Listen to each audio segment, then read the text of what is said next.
Uncensored truth देखने और सुनने वालों को अस्सलामुअलैकुम।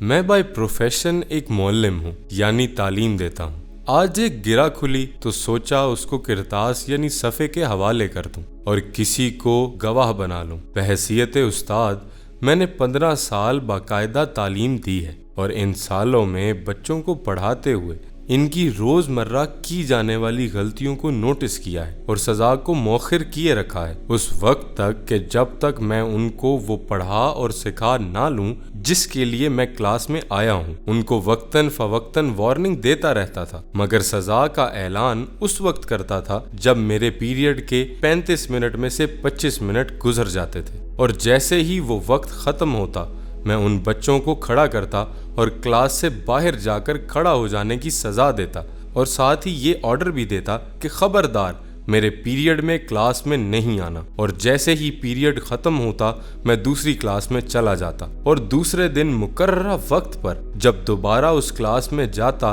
और जब पढ़ाई का आगाज़ करता तो उन बच्चों को जो गुज़िश्ता दिन सज़ा याफ्ता थे बुलाता और जो वक्त क्लास के तमाम बच्चों का उस पढ़ाए गए और सिखाए गए सबक का प्रैक्टिकल करने और उन सज़ा याफ्ता बच्चों का गैलरी और प्लेग्राउंड से गुजरते टीचर्स आया और स्वीपर्स को देखने में गुजरा उसके मुतालिक सवाल करता। यकीनी तौर पर ना आने वाले जवाबात और होमवर्क ना करने की सज़ा देता। इस लॉ ऑफ नेचर को समझते हुए मैं डर गया कि हम सब भी तो वही कर रहे हैं और मुसलसल कर रहे हैं। हम सब तो क्लास से बाहर खड़े हुए बच्चे हैं। हमने जो पढ़ा है उसका प्रैक्टिकल तो किया ही नहीं और हम भी इस हुजूम को चलते फिरते देख रहे हैं। हमने तो होमवर्क ही नहीं किया। देखते रहिए अनसेंसर्ड ट्रुथ।